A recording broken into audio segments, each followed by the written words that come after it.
So as a preliminary matter, this is Aaron Vandestein, the chair for the Grafton Public Library Board of Trustees. Permit me to confirm that all members and persons anticipated on the agenda are present and can hear me. Members, when I call your name, please respond in the affirmative. Martin Essner. Yes. Karen Sepatelli. Here.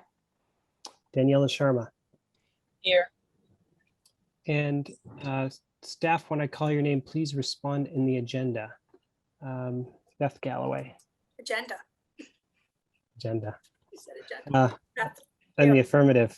You know, this is very strange. This is like a different script. This one's from, does this seem different to you guys? Maybe. I haven't memorized it yet. I know, I've read it. A little bit. Okay, well, I'll keep going. Yeah, so, and then Cindy Zariello. Yeah. Affirmative. Great. Okay, so good evening. This open meeting of the Grafton Public Library Board of Trustees is being conducted remotely, consistent with Governor Baker's executive order of March 12th, 2020, due to the current state of emergency in the Commonwealth due to the outbreak of the COVID-19 virus. In order to mitigate the transmission of the COVID-19 virus, we have been advised and directed by the Commonwealth to suspend public gatherings. And as such, the governor's order suspends the requirement of the open meeting law to have all meetings in a publicly accessible physical location. Further, all members of public bodies are allowed and encouraged to participate remotely. The order, which you can find posted on the town's website at www.grafton-ma.gov, allows public bodies to meet entirely remotely, so long as reasonable public access is afforded so that the public can follow along with the deliberations of the meeting. Ensuring public access does not ensure public participation unless such participation is required by law. This meeting will not feature public comment. For this meeting, the Grafton Public Library Board of Trustees is convening by Zoom video conference as posted on the town's website, identifying how the public may join. Please note that this meeting is being recorded and that some attendees are participating by video conference. Accordingly, please be aware that other folks may be able to see you and that take care not to screen share your computer. Anything that you broadcast may be captured by the recording. All supporting materials that have been provided, members of this body are available on the town's website unless otherwise noted. The public is encouraged to follow along using the posted agenda unless I note otherwise. We're now turning to the first item on the agenda, and before we do so, permit me to cover some ground rules for effective and clear conduct of our business and to ensure accurate meeting minutes. I will introduce each speaker on the agenda. After they conclude their remarks, I will go down the line of members, inviting each by name to provide any comment, questions, or motions. Please hold until your name is called. Further, please remember to mute your phone or computer when you're not speaking. Please remember to speak clearly and in a way that helps generate accurate minutes. For any response, please wait until I yield the floor to you and state your name before speaking. If members wish to engage in colloquy with other members, please do so through the chair, taking care to identify yourself. All right, finally, each vote taken in this meeting will be conducted by roll call vote. Great. Okay, so I have the agenda here. The first one is, the second item is the approval of the minutes from July 28th, 2021. So those went out, I think, last week, so we've all had the opportunity to take a look. Any comments should have been forwarded to Beth for updates. So do I have a motion to approve the minutes from July? I make a motion to approve the minutes from July. Okay, any second? I second that motion. Okay, motion made and seconded. All in favor? Aaron Vandestein, aye. Martin Essner? Aye. Karen Sepatelli? Aye. And Daniela Sharma? Aye. All right, very good. Okay, approval of bills. So we have warrants 6, 7, 8, and 9. Do I have a motion on the floor to accept warrants 6, 7, 8, and 9? Or can someone please make a motion to do so? All right, I make a motion to, oh, sorry. I make a motion to accept warrants 6, 7, 8, and 9. Great. Any second? I second that motion. Great. Any discussion? Okay, all in favor? Aaron Vandestein, aye. Marty, Aye. Karen, Aye. and Daniela. Aye. Great. Ongoing business, the MPLCP Building Program Grant. Beth. So we moved back to 35 Grafton Common the end of July and beginning of August. Unfortunately, not all of the, excuse me, all of the shelving that we ordered has arrived. And in fact, the shelving manufacturer is having trouble getting their hands on the raw material to fabricate additional steel shelving that will hold up the books. So we don't have a ship date for that. This has been going on for 2 weeks that we've been waiting to receive what we need to finish up. So currently we've had to store a big chunk of, I'd say 15 to 20% of the collection, all the AV and adults, most of the children's AV, nonfiction, easy readers, on top of the bookcases. I don't know who's been in and who hasn't. We have metal, steel metal shelving with a wooden book end and top on it. So there is space to store those collection items. But the issue is, like, down in the children's room, there's an 18-foot range of easy readers across the whole top of that long piece of shelving, because the shelving it belongs in isn't available, making it very dangerous. Pull out one book and they're all going to slip. We could try to find more bookends if we wanted to open sooner, but it's really not safe. Another section of shelving that's missing is the historical room, which is climate controlled and temperature controlled. And the adjacent room, the 10-seat group study room that is slated to have metal bookshelves with wooden cases and glass doors that lock to hold our historical and valuable collections. So all those materials are in boxes, which are very neatly stacked, but nonetheless, 6 feet deep of boxes, 3 feet high, all along the exterior corridor outside of my office and Heidi's office and the admin office. There's tripping hazards throughout the whole building from miscellaneous boxes of things that we are not able to clear or put away, which is the primary reason we have not yet been able to open to the public as scheduled this previous Monday. We have no telephone system yet. It's been ordered, and I don't know what the holdup is with bringing it over and installing it, nor do I have a date where that will happen. But it's not particularly safe. We have our cell phones, but we don't have a way for patrons to get in touch with us. It doesn't feel particularly safe to not have a telephone system. The punch list is long. It's about 100 items. The alarms are in, but staff are not trained in how to disarm an alarm and program the alarm. So I'm still waiting for a date on that training, and it seems to be connected also to the security camera setup and the key cards, which staff will get for entry and which we'll be able to program to allow, say, a member of the public to book the community room on a Sunday and come in unattended by staff. So that piece is still not completed, let alone we haven't received training on it. I guess the good things are that the HVAC is up and running. The plumbing is in good shape. The lights all work. And some of the systems that we have put in, like I said, while I'm waiting for training, there's some great perks, like we don't have to adjust the lighting. They just turn off by themselves, or they're on a schedule. We're going to be able to not have to rush at 10 o'clock to unlock the doors of the library, because once they have finished that security piece, it'll be programmed to just open by itself at 10 o'clock, and staff will just have to be ready and alert at their service desks to greet people as they come in. Most of the furniture is in, and it looks really beautiful. Staff are anxious, excited, anxious, thrilled.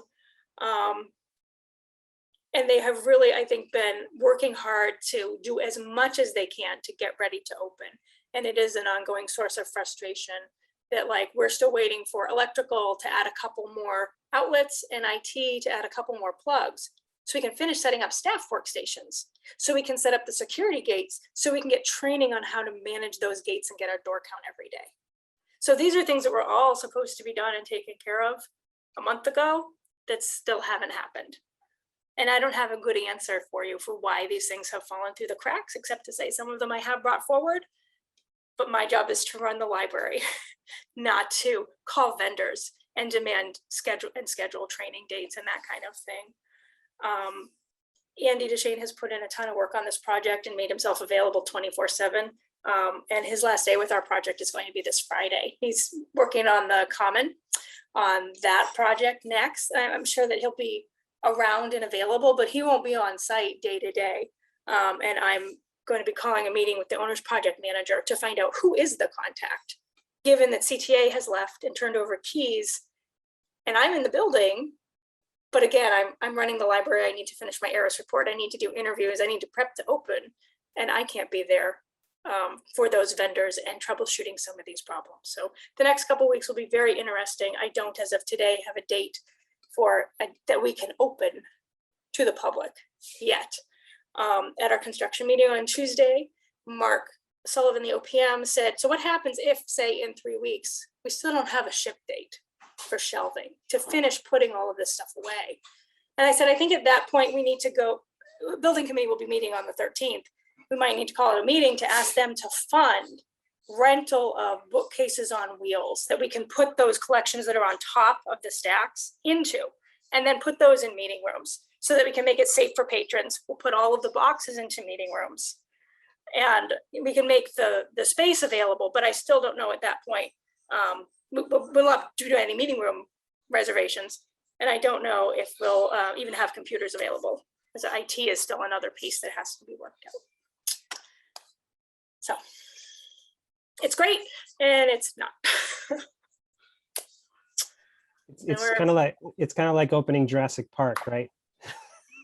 All the problems of a major theme park. Yeah. Well, that's. I mean, it's great that you guys are in the building. So shelving is a major roadblock. Certainly, coming up with a rental option would solve that. Are there any of that 100 item punch list? What else is kind of a roadblock to being able to start serving patrons? Not having any phones, not having any security system, or panic buttons haven't arrived. Like, it's such a big building and we are short-staffed. So, with the move delayed and so much of my time being spent trying to troubleshoot and get the right person on the phone to fix things, we've put out, 3 positions to fill. And today I stayed home so that I could go through those applications and start scheduling interviews. So another, blessing, I guess, as opposed to a curse, is we can now fit in interviews and get staff, but had we opened on Monday, we would have been spread very thin, because I still don't have those bodies in that I have the money to pay and approval to hire, but haven't been able to, like I said, schedule interviews and meet with people. So that's, I'd like to, at some point on the agenda, we have a staffing update. I'd like to talk about bibliotemps. Okay. To help with the gap, but yeah. Okay. Thank you, Beth. Sure. Anyone else? Karen. I'll just say, Beth, I have a headache just listening to that list. I don't know if there's anything we can do as a board. I don't know. I'm guessing no, but There is actually. there is. Oh, okay. Two or three things. Who can we call? It would be really great if you would set up a calling tree and people would check in with me every day to ask how it's going. It feels a little bit like there has been some radio silence. No one from the town has checked in. Carrie Hogan checked in. I told her to told the friends at their board meeting last night, if you're friends with my staff on Facebook, send them a note and ask them how they are. Just reaching out to how you doing, and I've conveyed that no one got upset when I said we can't open Monday, that there's been a lot of community support, but just like a little bit more moral support, phone, text, email, Facebook for everybody would be really nice. Okay. Chocolate is always appreciated.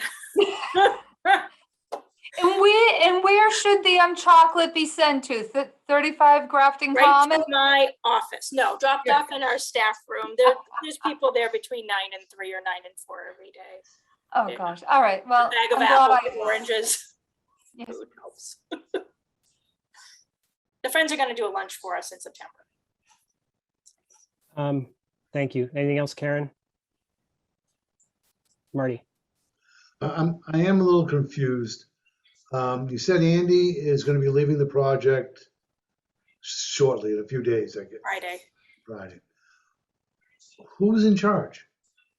I don't know. Well, there's That's a got to be good somebody question. in charge. So That's a I good think the first order of business is to find out who's in charge. Yeah. 'Cause it's I- not you. Clearly, it's not Thank you. You are not the general manager of the construction. So someone has to be in charge. Yeah. So I would make that the first order of business. I don't know whose it is, whether it's the building committee. I don't know that it's ours, but It's the OPM. I And think that question can be answered, and then we can, once we find out who that is what do you plan to do to solve this problem? it was That's suggested. And it may be overstating the obvious, but there needs to be somebody in charge. I assume that there is someone in charge. Yeah. Okay. Thanks. It was suggested that I make my own punch list of items that I think still need to be resolved and share that with building committee and Mark, who's the owner's project manager, and then have him get on the construction company to figure out what is the schedule and when are the trainings and when do you need to loop Beth in and when don't you?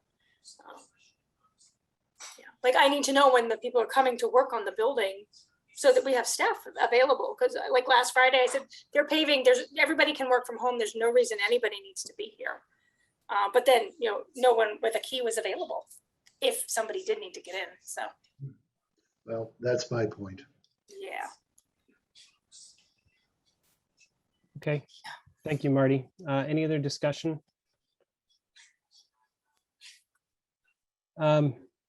Beth, we can probably schedule weekly check-ins. I think that would be fine. I know I spoke maybe about 2 weeks ago, but certainly, if we get something on the calendar, I work from my calendar. But what's great about putting it on the calendar is you can always move it to another space on the calendar. So as long as there's a placeholder every week, then I'm usually available. We can always move it if you're in the middle of something and I'm in the middle of something. So let's try to figure that out. Okay, on to the next order of business, the grand reopening. So I got a text from Dana. I don't think she's going to be able to join us tonight. So do we have anybody else on this call that would like to give an update on the grand reopening? I think there was maybe 2 trustees. Karen, please. I mean, nothing new to report since our last meeting here. They were still planning on doing the dedication, I think we're calling it, on October 1st, and then just pushing everything out to the following year. But like I said, we haven't met since our last meeting here, so probably just easy to say nothing new to report there. Okay. Unless I missed something, Beth. I just want to say that if we're not open and don't have shelving until September, mid-September, it does not make sense to push ahead with the October 1st ribbon cutting. And I said at this point, I would just say, just do it in January after the new year. It's ceremonial. We still have a COVID issue too. Like no one is going to be angry that we didn't have the dedication October 1st. But that would be my recommendation for the committee. So. That makes complete sense. So we'll just let's finish the punch list. yeah, Do it. Let's get shelves. And as Marty said, let's get somebody in charge. Thank you, Karen. Any other discussion regarding the reopening?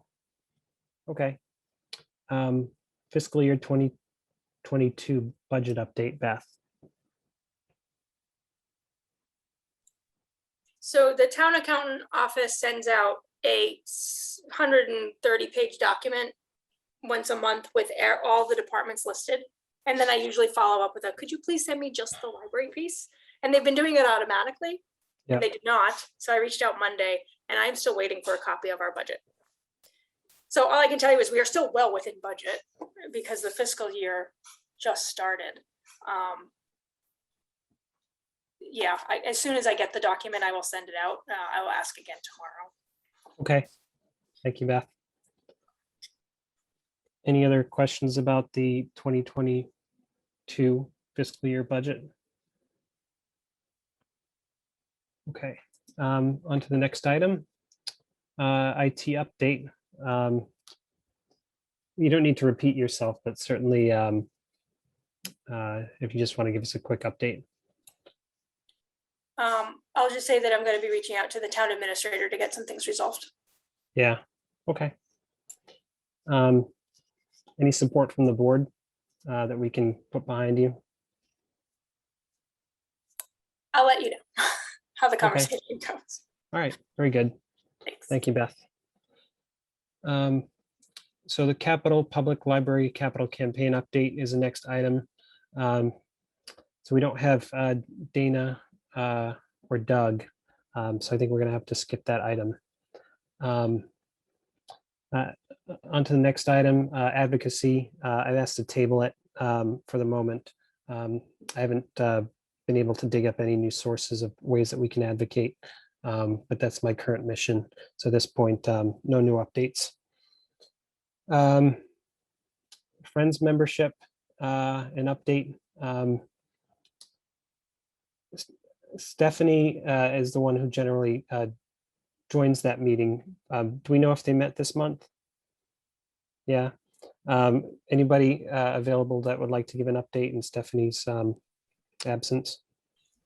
They didn't send out the Zoom link until 6:30 last night for their meeting. And I think she just bought a house and has a lot of plans and things going on. I did attend. They made about $600 at their annual meeting, July 11th, that was in the new building, just from a few donations, but also people who joined that day just to get in and see the space, which was one of the things I had hoped would happen, which is really great. They do have an updated membership list. I think they're close to around 150 members. So I got that list. They have a draft budget, but it's possible they were going to table that. They had a new member who showed up to the meeting who was willing to jump in and do whatever needed to be done to help. Some of the conversation was around the vending machine. Carrie and I met on Monday afternoon to look at a location in the Friends Corner for vending. We think we have a spot, but would need, again, an additional electrical outlet. There's an issue with it can't be too, if it's metal, it can't be too close to those security gates. Something that we didn't know until June 16th when we had that training on how to use the gates. They talked about the outdoor book drop, which is still at St. Andrews. It was bolted in, which it was bolted at the old library too. But we need to get DPW out there before the 31st to move it. We're going to have it outside and do some relabeling and maybe change the logo on it. So it's really clear that this is not the place to return library books, but will be the Friends bin for ongoing donations. So Carrie was going to work with Andy to find a good location that wasn't too confusing to relocate the book bin. They are planning a fall book sale. They're going to check on dates to see if it could be on the Common during the Small Stones Art Festival, because they said, hey, people who like art might also like books, and that might be a good crowd to just walk over from Apple Tree Arts or the events at the library and go buy some books. If that doesn't work out, I did tell them that they could do Sunday in our community room. They might also look at Mill Village Park. So that's coming up. They were interested in doing some restaurant fundraising, but with COVID and mask mandates, they think they want to wait a little bit to do that. And then we talked about things that would go into this vending machine should they get the vending machine. So a little out of order, but I think that's kind of the gist of the meeting. They scheduled their next meeting for Tuesday, September 21st, which I can't attend. I'll have to send a staff member because it is on a Jewish holiday. Everyone else was available. So. And I can send minutes and the, I forget, there were one or two documents that I can send out if anyone wants to see them. And I'll just, a reminder, renew your membership. They are going to celebrate, I think, Friends of the Library Week for the first time. Which falls 17th through 23rd of October. So they will do their major membership drive and push, I think, during that week this fall. Instead of, they usually do it like in November or sometimes September. I'm trying to get them to coordinate with the national program because there's so much publicity and graphics and things that they can take advantage of to save them time and brain power. Yep. So you said that's generally in December, January timeframe is the National Yeah. Friends. October. So yeah, it's October 17th through 23rd annually every year. It's Yeah. that third week of October, but they're usually doing their membership mailings in November, early December. Sometimes they do it in September. They've never coordinated with that effort. And I'm commending them for doing it this year. It's great. Okay. Yeah. So, I mean, we can change our practices to kind of align with their timetable. I know it. They probably don't prorate your membership. You could pay them 5 times a year and still be only in for a year. I'm sure they'd love that. But so if anybody's up for renewing, right around their membership drive, I'd certainly renew mine then, just to kind of really just more to be a reminder for us to renew ours too when they have their membership drive. So please consider renewing your membership at that time. Okay. And also the only comment I have is I think that's a wonderful use of the old library book drop. So I hope they find a good location for that for donations. I'm sure you got quite a few things that people dropped in there for donations over the years anyways. Now they can actually do it and not get in trouble. Okay. We're gonna be fishing out our return. I know we're gonna be fishing out returns. Yeah. We will. We always work with them, so it's all good. Okay. Any other discussion questions for Beth? Marty? It's a minor confusion for me. We are not going to have an external book drop at the new library. Is that correct? It's not a book drop. It's there's something in the side of the building that's available 24/7.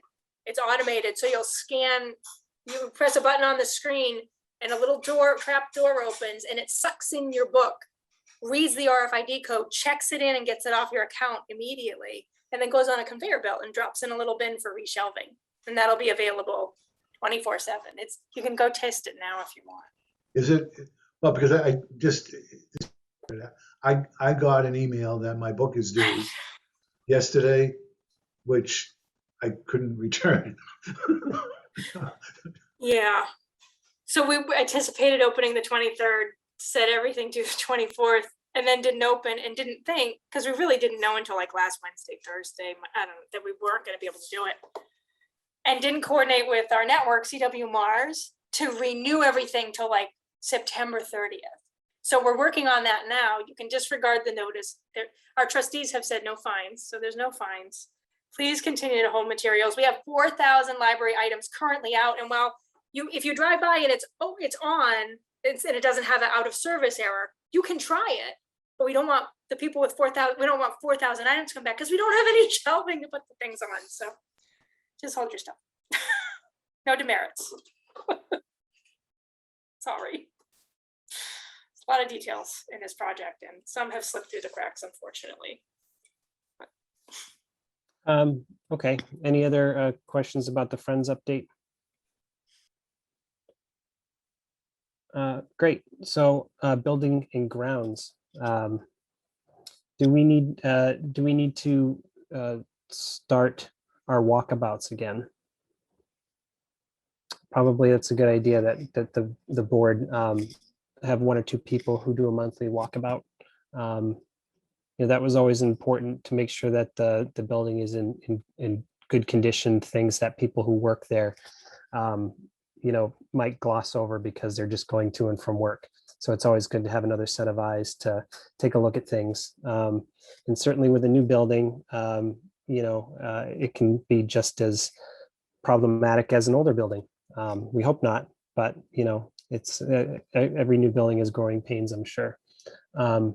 So Beth, do you have an update for us regarding building and grounds? I do want to say for the record, Yep.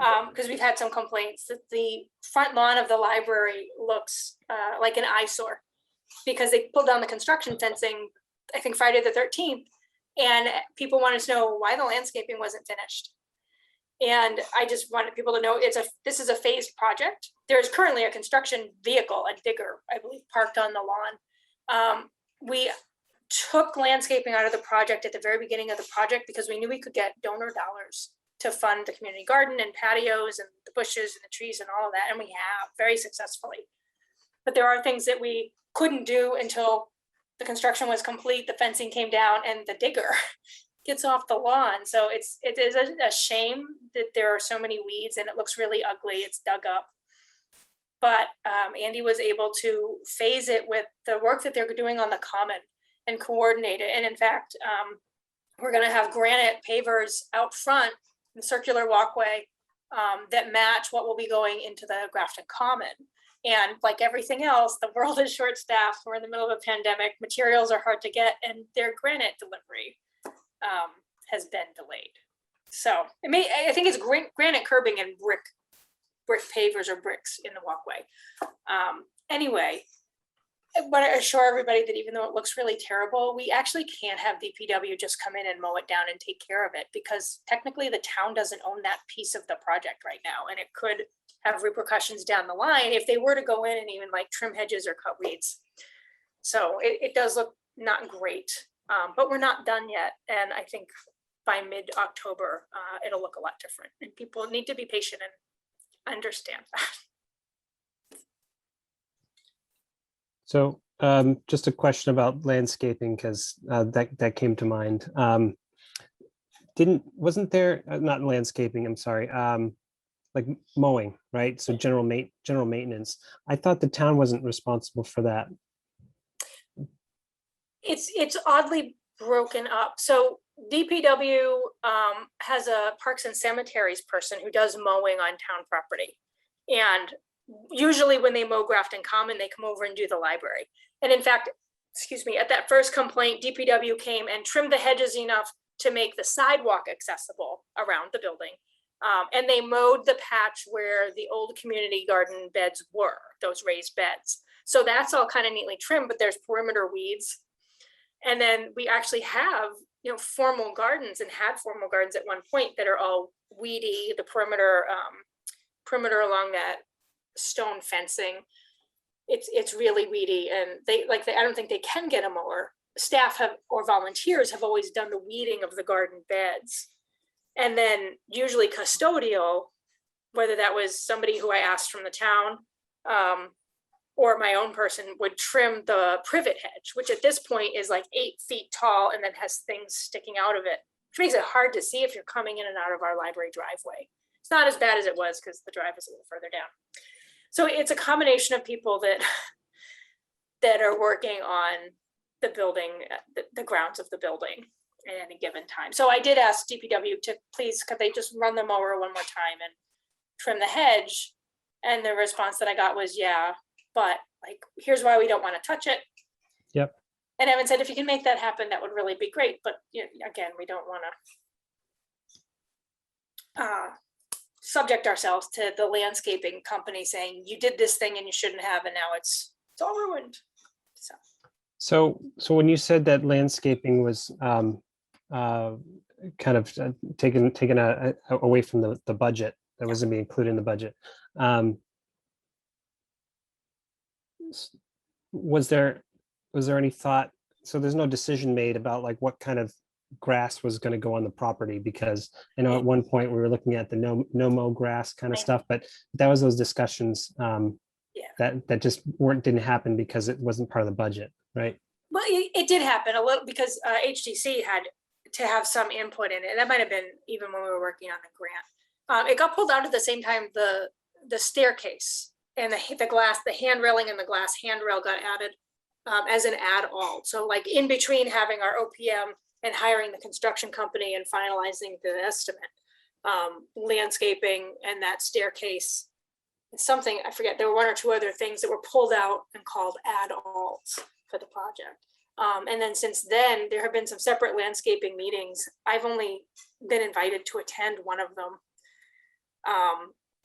And some of it is coordinating with our LEED certification. That to get silver, LEED status, we need to have native plants.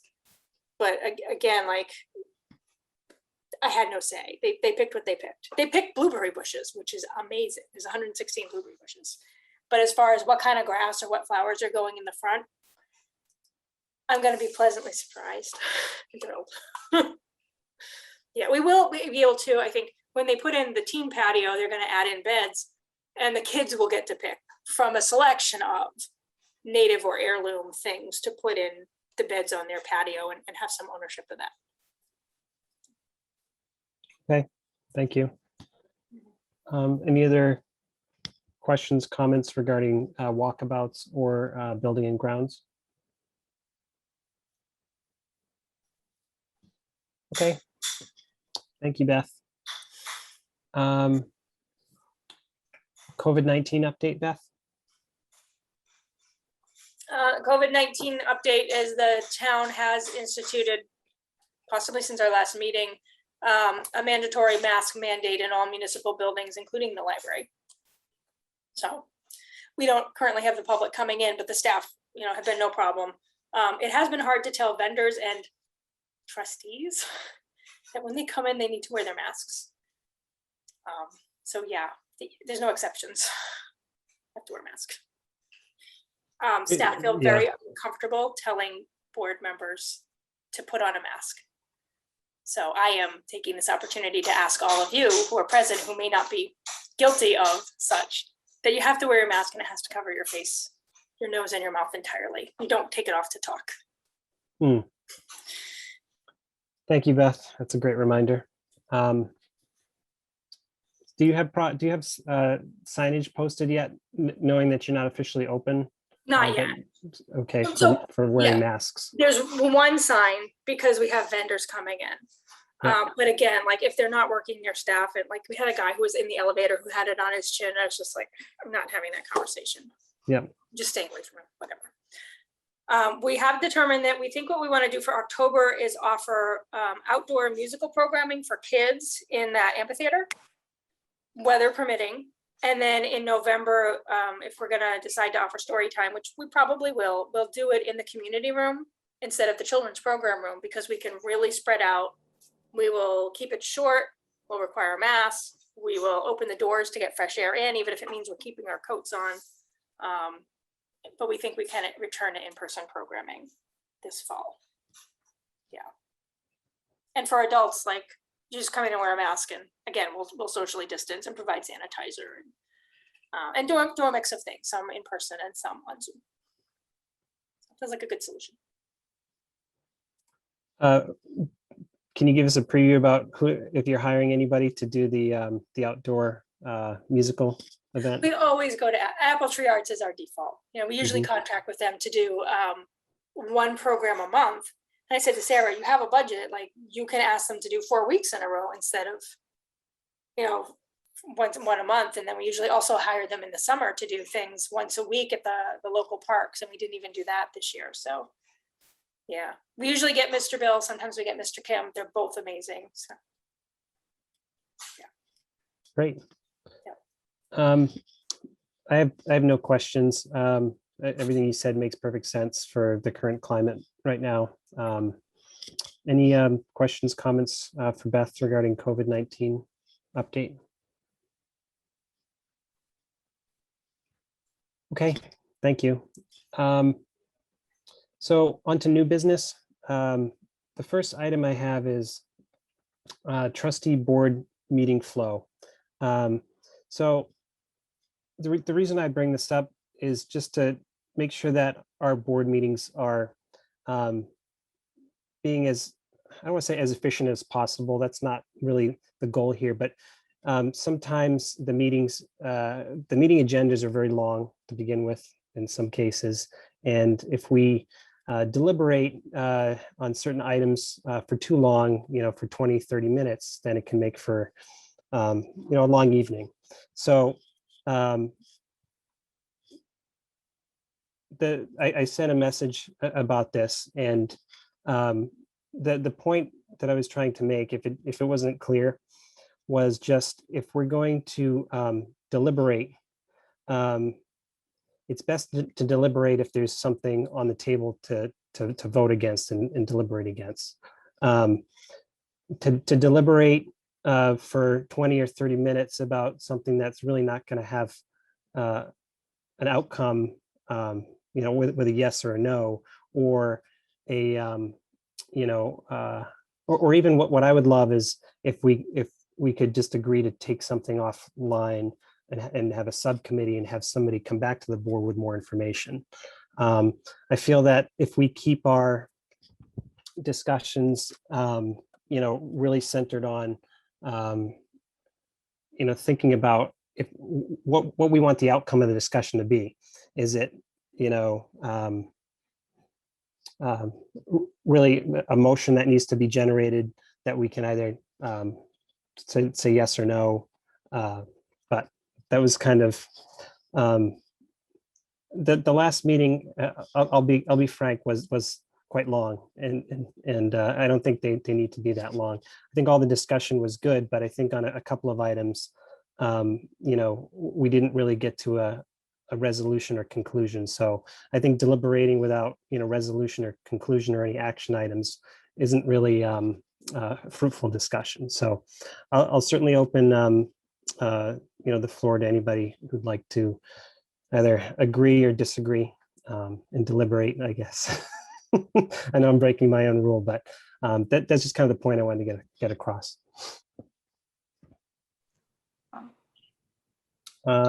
Karen, please. I'll just say I agree, period. Okay, thank you. Daniela. Thank you for the reminder on how we can move to action items. Appreciate it. Great, thank you. And Marty. Yeah, I do agree. I like the idea of setting up a subcommittee if appropriate. It is a matter generally in parliamentary procedure that really nothing should proceed without a motion of some kind, even if it's a motion to discuss whether we should discuss something. I mean, but so there's a motion, there's a second, and then there can be discussion. And then at that point, someone can make a superseding motion to that the subcommittee be appointed. And I would recommend in most instances that the members of that subcommittee be at the chair's discretion, that we don't have to have a vote as who's going to be on it, who's not, because that's another 10 minutes. And so I really do like that idea. The other thing that I would appreciate seeing enforced is the no colloquy provisions that you talk about at the beginning of every meeting. We aren't having conversations here, we're having a meeting, and I think that eats up a lot of time. And I think if we could all remember, if we're speaking to a point, not to be repetitive, make your point, sit down. Yep. Thank you, Marty. I think that the way that the document is written about colloquy is it's okay to have a conversation with two or more people who are discussing an item together. Do you know what I mean? Like if say, so I'm talking to you right now as a rebuttal to what you said about colloquy, almost as an example. So I think that's what that statement encourages, that members are able to engage in colloquy, as long as they're identified to do so, something to that effect. Yeah, please go ahead. Yeah, I agree with that. My point is that colloquy sometimes precludes someone else engaging in the discussion on the motion, so that when member A talks to member B talks back to member A, etc., members C, D, E, and F don't get in. So that's my point. I'm not saying the discussion is useless. I'm just saying it's not appropriate parliamentary procedure. And I think I happen to like parliamentary procedure. I think it works. Yep, I understand what you're getting at now. It's people who are kind of waiting their turn to speak, but there's a discussion going on, left and right, and there's other people who are waiting to stand up and contribute to the conversation, who aren't getting the opportunity to do so. Yep, I've seen that quite a bit. think there was another piece. Oh, the other piece that I just wanted to bring up was, so things like, I think I put some examples in my email. You know, I think it's great to bring things up on the agenda, you know, to discuss maybe just briefly. But you know, like library hours, which is next. And I'll get to why I still wanted to leave that on the agenda. But you know, if we're going to bring it in front of the board, it should be, I think, well researched by maybe another board member who, or one or more board members who've kind of thought, put a lot of thought and effort, who are ready to bring a motion. So so really the board members are the representatives of that item and is an owner of it, who can bring it to the board with a proper motion, whether it's a crummy motion or not, it doesn't matter. Or if it's well thought out, they spent a month on it, doesn't matter. But that there's a motion made to have a discussion about it. So that was the other point I wanted to make. And so when we move on, I'll just briefly talk about why I left library hours on there. Any other discussion? Okay, great, thank you. So regarding library hours, I think this is a really great item. We're not ready to really vote on anything, but what I would like is if a board member, and I'm even happy to do it if nobody else would like to, but to come up with I guess an idea that they can bring back to the board. Doesn't have to be next meeting, or even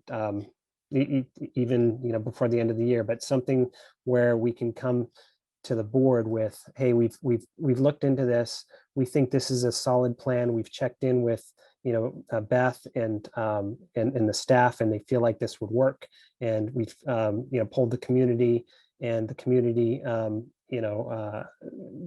seems to feel that this is a better model for library hours that would better support their needs. Here's what we've come up with, and we can make a motion and then discuss it and either vote or say this needs more work, or vote it down. So that's kind of what I'm looking for. And I think this is a good example of how to approach that particular item, especially with the way that we just discussed on board meeting flow.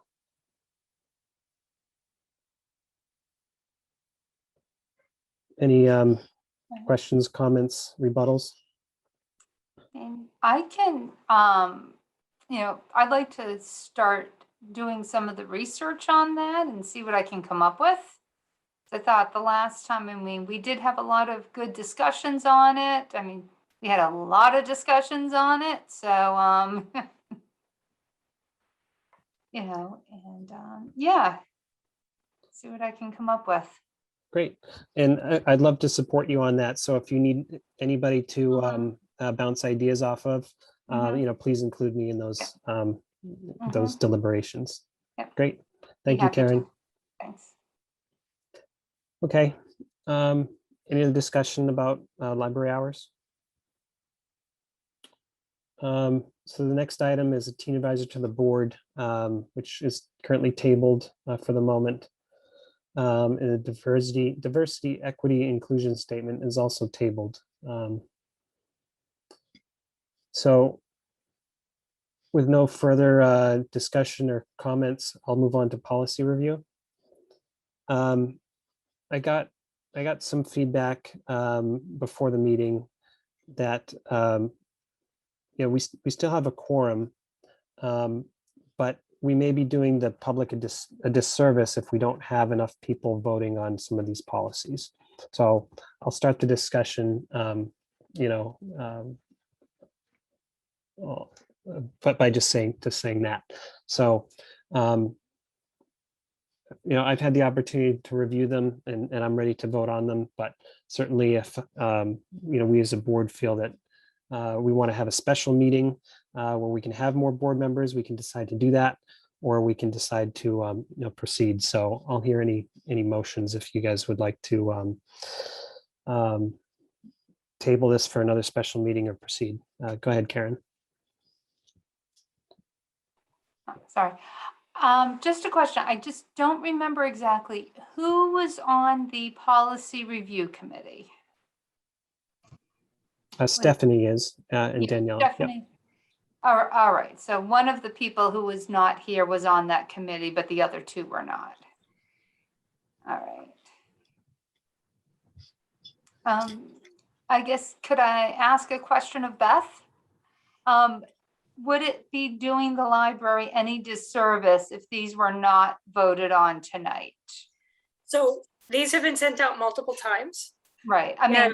I'm ready to vote yes. As Yeah. going, all right, right. So I think everyone's had a chance to look at these. Yeah.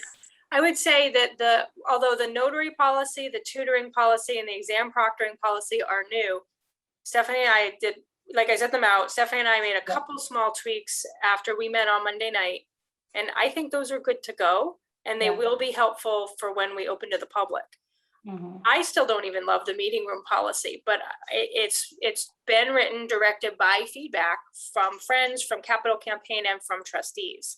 I feel like until we have a meeting room policy, I cannot book any meeting rooms, and I'm also okay with that because we have a lot of really overwhelming change right now. It's not going to make the public happy. So my recommendation would be, if we have enough people who have read through the notary, exam proctoring, and group and tutoring policies, to at least get those off our plate so that we can start to look at the other ones. We still have to look at patron confidentiality and privacy, our bulletin, our display and bulletin boards, group visits, and maybe one or two other new ones, plus this really big meeting room and facilities use policy. So I'd be very comfortable tabling meeting rooms and facility use, and maybe we have a lot of holidays in September, but maybe we could find another date that might not be a Wednesday in 2 weeks to just focus on the meeting room and facilities policy and make it not just policy committee, but a public meeting. Because members of the public and donors may also have some feedback or input. They were created based on best practices and other library policies. So that's my 2 cents. All right. Aaron, could I make a motion? Yes. All right. I make a motion to accept the exam proctoring policy, the notary service policy, and the tutoring policy as written.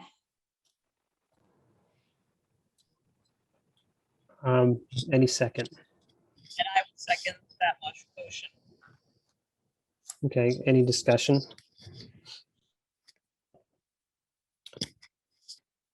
So I just have a question about how the motion is framed, because I think the way I heard you say it, maybe I don't understand, is you were making a motion to accept them with no changes in bulk. Those 3 policies, Karen. Yes, yeah, because I think some of these have been changed over time. The changes were in yellow, which is why I just added that in. If that shouldn't be there, let me know. I can amend it. So the vote is to accept all 3 policies instead of how we generally accept policy by voting on them one by one. I don't care, really. I can do it anyway. That makes more sense. Yeah. Yeah. I'm sorry. So I think I saw a hand from Beth and then Marty. Yeah. Yep. Go ahead, Beth. If Marty is going to propose to take them separately, I will withdraw my hand raise. Yep. Marty, please.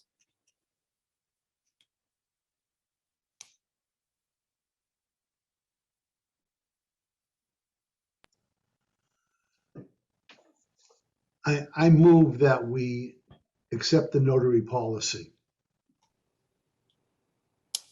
It's a superseding motion. Okay. So more like an amendment, correct? If either way, the point is I'm trying to get to accepting one policy at a time. Okay, got it. So particularly in the event that anyone wants to vote yay on one and nay on the other. Okay, so we have a motion made to supersede the previous one with just accepting the notary policy. Any second? Can I second that? All right, I second it. Great. Okay, motion made and seconded. All in favor? Aaron, aye. Karen, Aye. Daniela, Aye. and Marty. Aye. Great. So we've accepted the notary policy. The next is the exam proctoring policy. Oh, please go ahead, Marty. I move that we accept the exam proctoring policy. Okay. Any second? I second that motion. Great. Any discussion? So I think this is, I feel comfortable going through these policies really just as a general statement, because we do have Daniela from the policy committee. If we didn't have a board member who is on the policy committee, and I know Beth also participates and helps write some of the policy, then that I wouldn't be comfortable, but I think that we do have a quorum and we do have somebody from the policy committee. I'm comfortable with these. So any other discussion regarding exam proctoring policy? Great. All in favor? Aaron, aye. Karen, Aye. Daniela, Aye. and Marty? Aye. Great.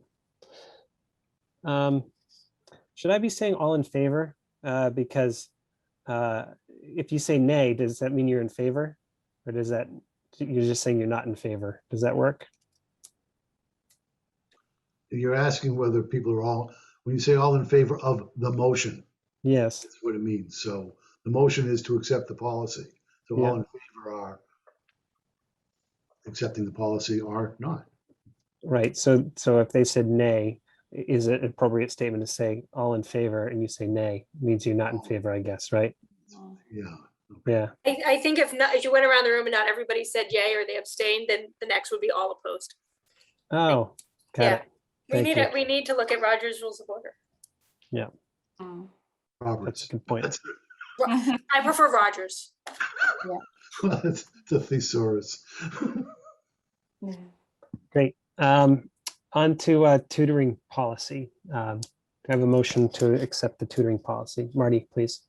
I move that we accept the tutoring policy. Great. Any second?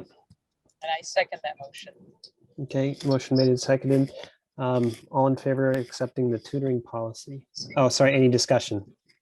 Sorry. Sure. Stephanie's not here, and I feel like I would be remiss not to bring this up, that one of the discussions we had was, so it's okay for people to make money at the library. And I think that one of the things we added to the tutoring policy was a requirement that the person getting tutored be the one to make the room reservation, not necessarily the tutor making the money, but the kid or the adult who we know is getting the help, to sort of soften that. And then we went back and looked at the meeting room policy, which says that we make available for free rooms for educational, cultural, and civic purposes. And we felt like paid tutors do fit the bill of educational purpose. So I just wanted to, like I said, throw that out there. We did talk about it. I think we've arrived at something we're comfortable with, but it does seem to be this giant philosophical thing that we've wrestled with, both with this policy and meeting room and facility rental. Are we here to make money, or are we here to serve the community? And the answer is yes to both. Maybe, I don't know. So wouldn't it make sense if the meeting room policy you said was cultural, educational, and what was the others? Civic. So is a condo association civic? Like planning board meeting is definitely civic. Public hearing is civic. Board of trustees is civic. But is a governing body of a condo association civic? Do they pay or do they not pay? So if we're saying that tutoring follows under educational use, do we really need to have a separate tutoring policy? Yeah. We Okay. do, because we have so few tutoring rooms. We have a beautiful new big library, and we already know that those rooms are going to be highly in demand. And we want to moderate the usage a little bit so that kids who have to do homework assignments and need it for group study still have opportunity to get into those tutor rooms. So a tutor won't be able to, this is more meeting room policy, but we don't want a tutor to take up one room for 4 hours every single day and book that room up to a year out. We also don't want to have the disturbance created by English as a second language and tutoring that happened in the old library. We want to direct people doing those activities into those tutoring rooms. So I also need, basically, I feel like the tutoring policy is a way to say, 1, the library does no tutoring. 2, we assume no liability for any tutoring that happens. 3, we want lots of different people to use the space in different ways. 4, we don't want tutoring to create a disturbance. And if the staff tell you your tutoring is being too loud and you need to go somewhere else, we need a policy to back that up, because I really envision it happening and happening very quickly. Great. Thank you, Beth. Any further discussion? Okay, all in favor? Aaron, aye. Karen, Aye. Daniela, Aye. and Marty. Aye. Great. So next we have the meeting room use policy and facilities rental policy. Marty, I move that we table any discussion or vote on the meeting room use policy. okay, motion made. Any second? Second. Okay, any discussion? Yep, Marty. This is an extremely important, I'm sorry, Cindy wants to ask it. I'll yield to Cindy. Who seconded that motion? It was May, Cindy. Thanks, Karen. Yeah, yeah. Do I still have the floor? Yep. The meeting room policy, the facilities rental policy, which are subsets of each other, are extremely important, I think, relative to how we serve our community in a way that we have not previously been able to serve it. I think the fact that I prefer the idea of a larger member of the board voting on this, so that it's a clear message to the community. Is it just how the board feels about the policies? As a matter of substance, I have some issues with the complexities of them, but I think I can raise them offline with Beth if she doesn't mind. But I think at this time, I would prefer to see that we wait either for a special meeting or the next meeting, next regularly scheduled meeting, where it's to be hoped we will have a full board or close to it to vote. Thank you, Marty. Karen. Based on part of the discussion earlier, I foresee these two policies having a lot of discussion. I wonder if this is one of those things where a separate meeting is warranted.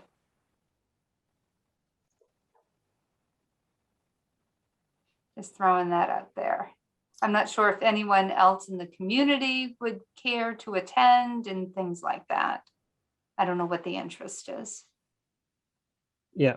I just want to shadow what you said, Karen. I was thinking the same thing, that, how do we proceed from here? Do we just have a special meeting when more board members are available? But really, I like the idea of opening this to the community, and certainly how would we do that? Okay, Marty, please. That idea is a good idea, but I would like to see us vote on the motion on the floor at this time. We could make a separate motion to do it by a separate meeting, or we can leave that open for consideration. Yep. Yeah. So I was leaving this opportunity for discussion, but you're right. So motion made and seconded. Any further discussion on the motion on the floor? Okay, all in favor to table the meeting room use policy? Aaron, aye. Karen? Aye. Daniela? Aye. And Marty? Aye. Great. Please, Marty. I move that we table the facilities rental policy. Okay. Motion made. Any second? Second, Karen. Great. Any discussion? Yep, Marty. The same reasons that I offered for the meeting room use policy apply in this instance. Okay.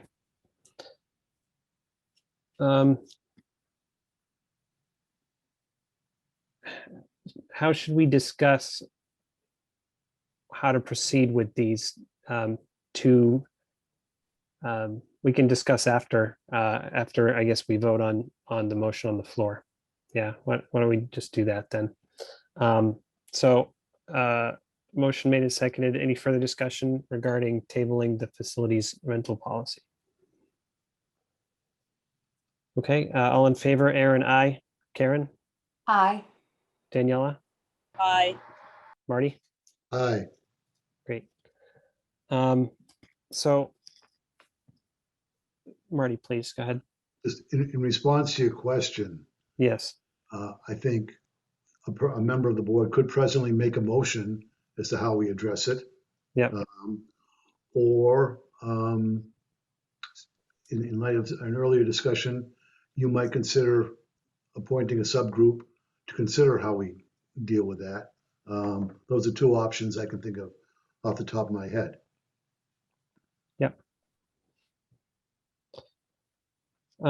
Any further discussion regarding how to proceed? I think those are both great ideas. I think I'd like to probably see a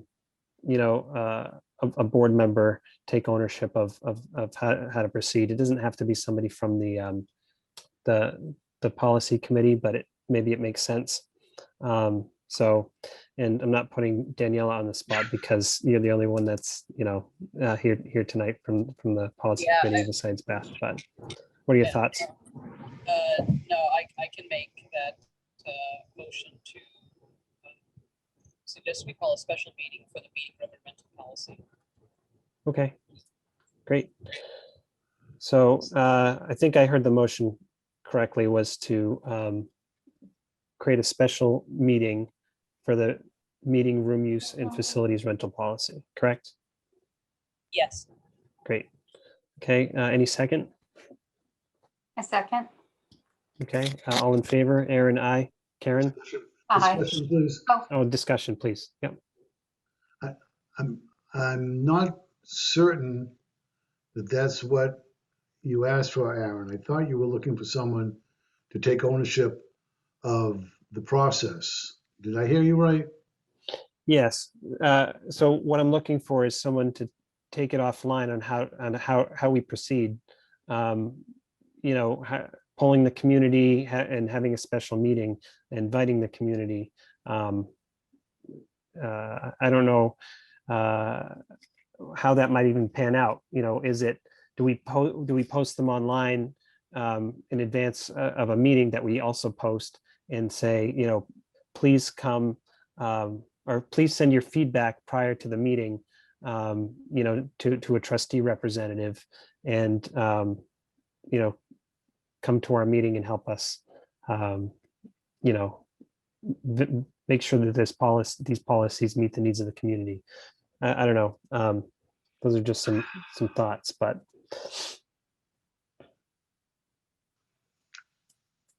Yep, go ahead. I have to say, I'm not in favor of the motion as presented to schedule a special meeting. Mhm. And because I'm not sure that's the right approach. I will not make a counter motion. I'm just saying I don't think we're ready to make that decision that a special meeting would be the right way. A public special meeting. Yeah, so it's either going to be a special meeting to approve them, or it's going to be a regular trustee meeting to approve them. Oh, yeah. Right. I guess if there's another meeting, maybe it's not to approve them at that meeting if we're going to invite the community, because likely what would we hope to gain? Probably a lot of fruitful discussion, but then there'd be some edits and we wouldn't really be ready to vote on them. So if we were to call a meeting to invite the community or others to provide feedback.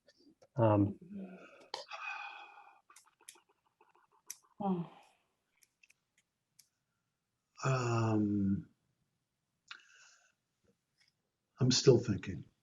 I may vote simply in favor of a special meeting of the board that is a public meeting, as all of our meetings are. And if anyone wants to contribute from the public, they can. Perfect. Maybe it's really, if we're looking, if the purpose of doing a special meeting is to get this done sooner than a month from now. Yes. I didn't get the impression from Beth that she was concerned about it taking a month. Am I wrong, Beth? We do have people who are eagerly awaiting a response from me as to when they can book the room. I have Girl Scouts who want to meet, possibly recurring every other Sunday. I have Grafton High School representative who wants to hold the 40th reunion of Grafton High School in October. And like we have a condo association beating the door down. We have Grafton Writers Group who wants to meet every Wednesday, and I have to determine, are they a library program or are they an independent group? So I feel like I can only hold the public off so long. I guess my suggestion would be to turn it back to the policy committee and say, come up with a proposal. And if it involves calling a public meeting in 2 weeks, fine. And if it involves polling the public, fine. And if your recommendation is no, we actually just need feedback from every single trustee, which I still don't have, then that might be a part of the decision too. Yeah, Marty. I appreciate those things, Beth, but I'm also looking back at my notes. We don't know. Somebody we're looking to have a meeting in October. We don't know that we're going to be able to open the building by October. So I mean, having the policy is almost well less important than having the electricity on and the telephone working and the alarm system, the security, the IT, and the shelving. Maybe not the shelving, but you get my point. So on the other hand, we did have the Friends annual meeting. I did have Blackstone Valley library directors have an informal meeting. And when the town planner wanted to schedule something for tonight, Andy and I looked at each other and said, well, as long as we have a staff member here, that's not me. Yeah, if you really want to use the community meeting room and, kick the tires, let's try that. Turns out like we haven't had AV training and he had to reschedule his meeting. But,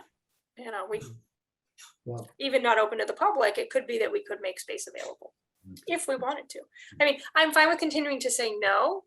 And when I get public pushback, I'm going to say the board hasn't been able to vote on it yet, so we have no meeting rooms available. And many libraries still are not offering any public meetings anyway.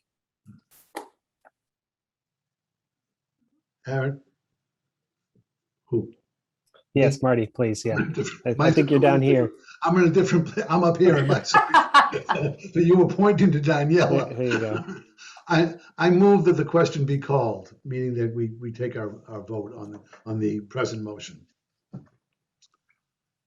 Okay. Any further discussion regarding Daniela's motion to have a special meeting to discuss meeting room and facilities rental policy? Okay, all in favor of the motion? Aaron, aye. Karen? Aye. Daniela? Aye. And Marty? Aye. Great. I think that's it for policy. On to the director's report. Please, Beth. Are you going to set that date? Or are you leaving it up to Daniela to figure that out? I'm not clear.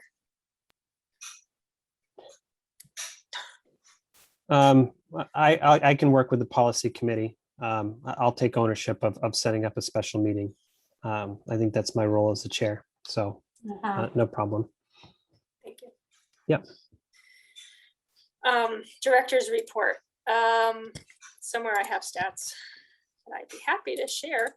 No, I think I covered a lot of it under the Mass Board of Library Commissioners, public construction, library construction program update at the beginning of our meeting, that our lives at the library have been taken up with the relocation and clearing everything out. We did not close until midway through July. So we did have almost 2,000 visitors to St. Andrews, 6 home delivery recipients, circulation. It's coming close halfway through the year. to what it was for all of 2020, given, we were closed for much of 2020. Ebooks and e-resources continue to do very well. Almost 300 reference questions, over 300 staff placed holds. We added 764 new items. We issued 51 new library cards because, at being closed all that time, even though we did electronic cards and electronic numbers and even did curbside pickup of a new library card. Once we were open, we had so many people new to town who had never even been to either location excited to get their new cards. Social media, all the stats are up except YouTube and Twitter, which are level. We did 17 virtual programs for 194 participants, and that ranged from pick up this kit and do it yourself at home to pick up this Lego kit and do it with us live through Zoom, to attend this, watch a video that's related to our summer reading program. We had, I think, a cat fancier kind of expert do a program in July that was pretty popular. We had a comic book artist that almost nobody came to hear. None of this is going to count for our ARIS report. They only count in-person programming. Museum passes have continued to be popular, especially those outdoor venues. I think we had like 74 or 78, I think 78 requests and 16 no-shows. So that's just kind of an ongoing problem that is unfortunate that we haven't been able to resolve. People make a reservation, so that it rains, their plans change, something better comes along, and they don't call us to notify to make the pass available again. And it would be a lot of work to track and do something punitive to those people. So I think 3 strikes maybe, and we have a talking to. We did decide to continue all of our museum pass memberships through the pandemic because so many museums offered virtual programming for members. So 2 volunteers did, I think, about 30 hours of service in July. And I have a long narrative director's report that I shared that, people were busy ordering materials, doing programming, writing reports. Summer reading is huge and takes over all of our lives. I think Allison Kosher deserves a special kudos and shout out, while the whole youth services team helped put those together. And adult services even took a leadership role and did some adult programming. Allison's been the one who's been back and forth to St. Andrews to get kits out still. Wednesday, Thursday night, and Saturday during the day. And this is our last week. We're doing Friday. Friday, we're going to be picking everything up, all the bins and materials, and bringing them to the new location. And summer reading, it continues online, but like the major programming piece is done. And she's already thinking down the line to winter reading program and putting together a fantastic Disney themed program where you'll earn lots of badges. No copyright infringement intended, Disney themed, like your favorite Disney things, but not actually Disney. So I'm happy to take questions from anybody who did read through the whole narrative. Doing the weekly reports has been really interesting, and because the monthly report is kind of more scope of the whole month, different things come up in both of those reports, and part of me would like to just take all those weekly reports and compile them together and send that out and save myself some time. I think something would be lost. I really love being able to get the weekly nitty gritty of here's what everybody's doing. It's compiled by the town administrator's office. It goes to the select board, and I've been forwarding that out to the trustees too. So if you're seeing things there that you're excited about or have questions about, please feel free in our meetings. Send me a note or call me, of course, but yeah, you can bring up that kind of stuff too. I hope it's also giving an opportunity to get to know some of our staff. We'll be able to put names with faces when we are reopened to the public, but what the heck do we do all day? We do a lot, even close to the public.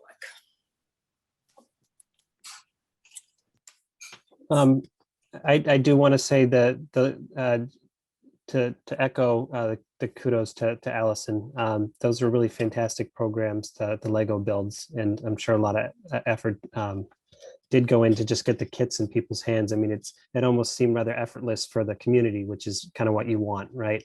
But I'm sure in order to make it effortless for the community, she was really huffing and puffing to get those out. And my wife did one of her Lego builds on the beach, which was cool. She's like, oh, we're going to be at the beach that day, so I'll just bring the kit along with me. So she was sitting under an umbrella in her beach chair with her phone, and there was Allison going step by step through the build. So that was really fun.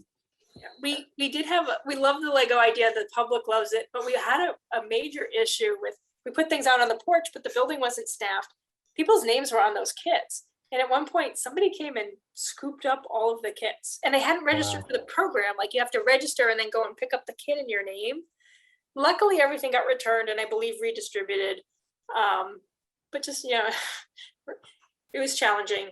And it's just a good reminder to the community that if it's, everything was really clearly labeled, and if it says take one, take just one. And if it doesn't have your name on it, it's probably not for you. Sarah did a huge amount of the help and planning too, but Allison with the back and forth, like, that was a huge load off everybody that she took that on. Mhm. Great. Any further, please, Karen. Oh, just a quick question. I'm assuming the answer is yes, but I know you had to be out of there on what, August 31st? So Yeah. how's that going? Another thank you to Richard Whitney, who worked as a state auctioneer and I think has some kind of a junk and recycling business. I think he got hired by Town of Grafton to take apart all that shelving. We made a real good faith effort to get it to other libraries who might have been able to use it. Douglas, the library director from Douglas, came and spent about 3 days hacksawing and taking apart shelving to bring back to Douglas. But Richard Whitney ended up doing the bulk of it with an assistant. He cut his hand and needed stitches. And it was just huge effort to get all of that out. And I'm going to be stopping by tomorrow. I believe all the metal shelving that we got for free is gone. The children's room shelving that we put up for public auction went live to public auction, I think, the 13th. And I don't know what, I mean, it must be by in the next 2 weeks or that's also going to scrap. We still have some wooden oak bookshelves that we're hoping somebody might want to take. We still have some task chairs that I'm hoping Grafton Public Schools will want. I'm waiting to hear back from a couple people. And then we have plants to move and some stools to move, and I'm going to be clearing up some more stuff. The one lingering thing is the Xerox. I had leased it in 2015, paid out the lease, and the person who organized the lease left the company. So I spent a big part of today trying to track down somebody who can take it, who's related to whoever the original company was that leased it to us, so that we don't get hit with that was actually our copier renewal was money.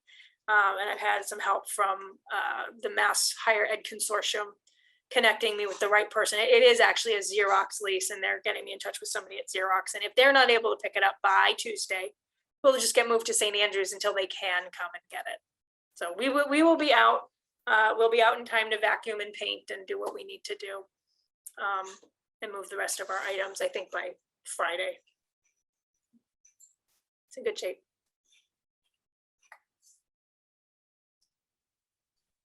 Any further discussion? Questions for Beth?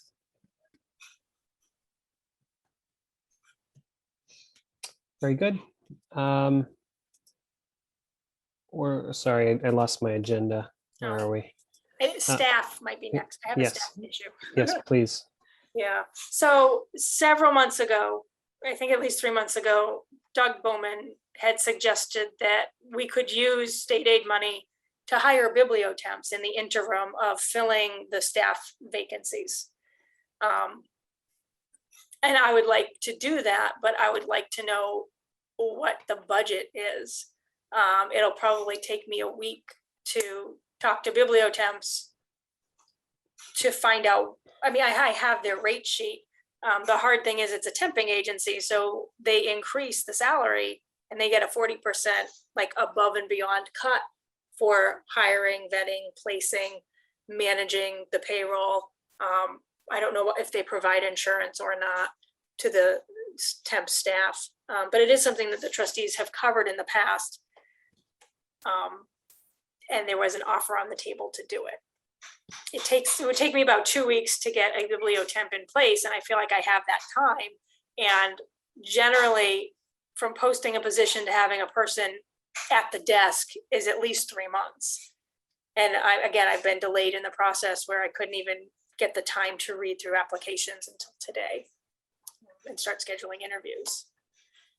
So another issue is that we had nobody qualified for the young adult position, and it's possible I could get somebody through bibliotemps. it's also possible that if we get wonderful people through bibliotemps, even if we interview, if we're not happy with those candidates, we can also hire away the bibliotemp. And in fact, that's how we got Jen McNeil, Jen Parisi, and Allison Kusher on staff. It'd be a huge headache, like off of my plate, if we were able to do it. So to your first point, I think it would be, you have the rate sheet, but it would be nice to know how many hours you'd be looking to fill for the next, 3 months. So if we can, I'm sure that's probably pretty easy to calculate, right? And give us a figure. And then we can, rather than trying to say, let's budget $5,000 for bibliotemps, but then, either it's too much or it's not enough. You know what I mean? So I think we just need to kind of get an estimate, and then I don't see any reason why the board wouldn't be able to approve that. Please go ahead.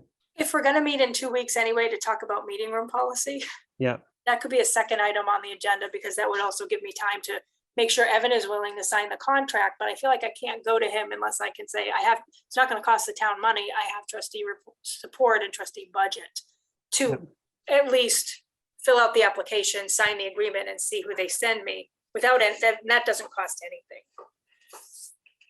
But I'm pretty sure that in the past, I would have been able to just sign that. And I'm pretty sure Evan, he's a lot more hands-on, and he wants to look at that agreement, run it by legal, and sign it himself. It's not a contract, it's an agreement, but I think he's gonna want to sign it. Yep. So I'll come back to that point in just a minute. The other thing was your second point about potentially hiring a bibliotemp, who seem qualified for the position that they're currently serving. I started off in my career temping, and I know and this is something probably for Evan to review in the contracts, is it can actually get pretty expensive to hire somebody out of a contract, right? So if the trustees agree that this is something we're going to fund, any surprise like that would be, I think, difficult. So I'd like to know, I guess, if the town was willing to hire a bibliotemp, who'd be willing to pay whatever that fee is. I would propose that the town do that out of the saved salaries from not paying somebody from July 1st through whenever we hire. Yeah. Okay. And then the third point was, if we're gonna have a special meeting, to have this on the agenda, but also to invite public discussion and feedback. However, we're going to structure that special meeting. Is it appropriate to also discuss funding a bibliotemp? If it's all our meetings are public. So, and anybody can join. So I guess it doesn't matter what we're discussing. But I don't know. That's just my view. That's all I have. Thank you. Karen? If both items end up being on the same meeting, can we do like 7 o'clock is this meeting, 7:15 is that meeting? With two separate agendas? I don't know. I'm just throwing I it would out. say it gets challenging because it's hard to judge. Like, you might think everybody's going to vote yes, but it might turn out there's 35 minutes of discussion and then you have people waiting. Yeah. And that's what happens with select board meetings. Okay. They don't schedule separate times, and you just have to wait. And if you're really interested and you want to have your say, sometimes, they put the contentious items first, and sometimes they make you sit through all the appointments and licensing before you get to the agenda item. So we could say that nobody's going to be interested in bibliotemps except the trustees who are going to vote on their budget item, and put it after, just second on the agenda, with the first thing being meeting room and facility rental policy with public comment. Okay. suggestion. All right. Any further discussion? Okay, so I will take that on as the one coordinating a special meeting to add that. I think your explanation was fine. If they're public meeting and if somebody wants to stay on and listen, they're more than welcome to. So, okay, great. Anything further, Beth, regarding staff? I just sent out the rate sheet and the contract for you to review from Bibliotemps, just so now you all have it to look at. Yeah. And do you have an hour estimate yet, or do you need a little bit of time to figure out? No, that's what I'll need time to figure out. Okay, great. Yeah, off the bat, I would say when we open to the public, the gaps are 3 18-hour positions and a 19-hour administrative assistant, if we want to be fully staffed at every desk when we open to the public. So it's 54. Cindy, double check my math. Is that 73 hours? 18, 18, 18, and 19. Embarrassing if I'm wrong.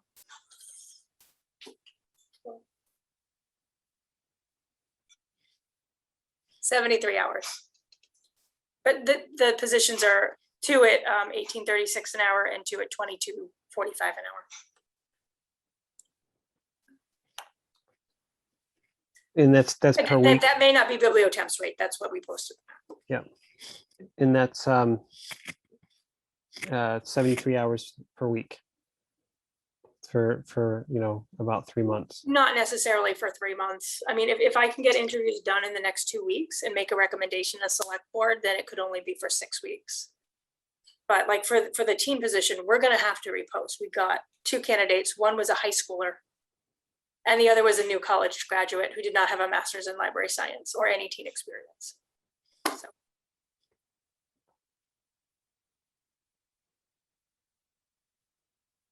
Okay, great. Thank you. Anything else for Beth regarding staff? Very good. I don't believe we have any public input.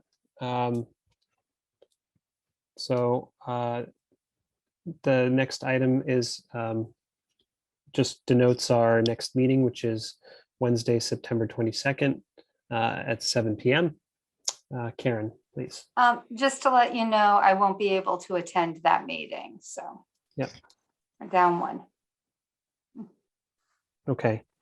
But we'll try to coordinate the best effort for the special meeting to have the entire board attend.